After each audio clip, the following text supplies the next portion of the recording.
Bien sûr, de crypto, les infos crypto pour ceux qui n'ont pas le temps, le BTC et les cryptos qui perdent en moyenne 2% ce matin. On va faire un tour sur les graphiques bien évidemment et on démarre tout de suite avec la BAP, avec le BTC qui est en dessous des 20 000 dollars. On est à 19 200, on perd aussi 2% du côté d'Ethereum.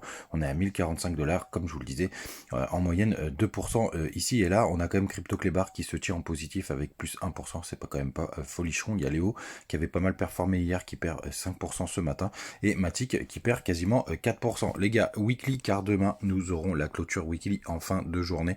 Et ce qui est assez intéressant de voir, et ça c'est vraiment cette partie-là dont je voulais vous parler ce matin, le cours il arrête pas de baisser et tout simplement il veut absolument que personne ne s'en sorte. C'est-à-dire qu'il ne fait pas encore des rebonds parce qu'à chaque rebond il y a certaines personnes qui vont en profiter pour clôturer leur proposition et pour sortir du marché. Et vous voyez juste ici ces petites bougies vertes, c'est les seuls moments de respiration que le cours a donné et ça pour le coup c'est très malin parce que c'est très vicieux et comme ça plus personne peut sortir de ses positions et la capitulation est encore plus dure derrière et beaucoup plus de personnes sont beaucoup plus énervées. Donc comme d'habitude le marché il peut pas faire gagner tout le monde. Le petit espoir que je vois ici c'est que ce serait bien qu'on ait un petit début de W sur le RSI. Moi j'aime bien ces petites figures sur le RSI, ça repart un peu plus fort quand ça le forme bien, mais les gars c'est pour l'instant que de la spéculation.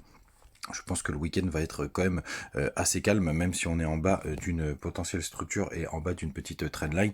Oubliez pas, on va regarder en daily à combien on a clôturé ce vendredi. On a clôturé tout simplement à vers les 19 200 les gars, donc pour le coup on est autour de notre zone du week-end et du coup lundi soir, enfin dimanche soir quand on aura la réouverture des marchés, on devrait se situer à peu près ici du côté des long short ratio. Il y a toujours plus de longues, hein. J'ai un peu réduit l'épaisseur du trait, je trouvais ça plus sympathique.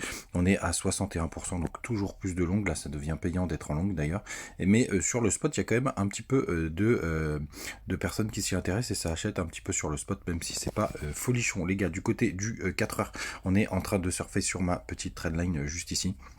Vous voyez, est-ce qu'on pourrait avoir un début de W qui se formerait là? Encore une fois, ce n'est que de la spéculation. Il n'y a vraiment rien de très concret. MACD qui commence à s'arrondir vers le bas. Mais pour le coup, de mon côté, je considère que on peut toujours aller en haut du range si on vient pas casser les 17 622 sur Binance. Même si on pourrait avoir une petite mèche pour aller plus bas. Et si on vient casser ça, pour le coup, là, on devrait atteindre des nouveaux plus bas. Mais j'ai toujours cette target en tête, hein, les gars, des 28 000 dollars, avoir le retracement de tout ce mouvement. Mais il y a quand même une grosse zone dure, hein. Pour l'instant on n'a même pas réussi à la toucher au 0,382 à 23 250 dollars.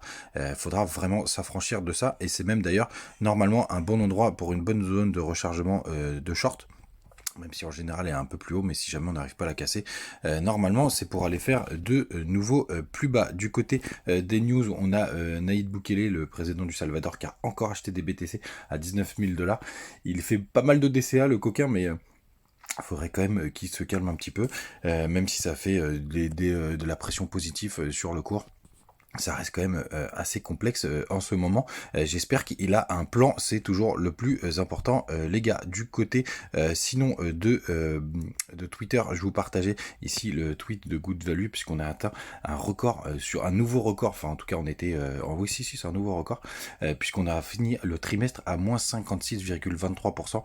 La dernière fois qu'on avait fait quelque chose d'aussi fort c'était en 2011, vous vous rendez compte, c'était il y a quand même plusieurs années.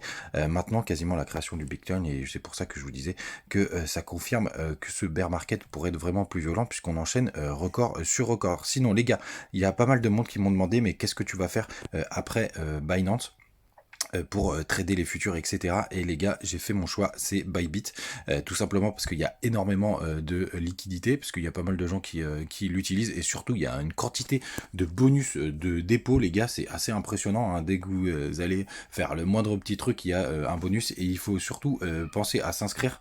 Ici, vous faites s'inscrire maintenant à chaque fois.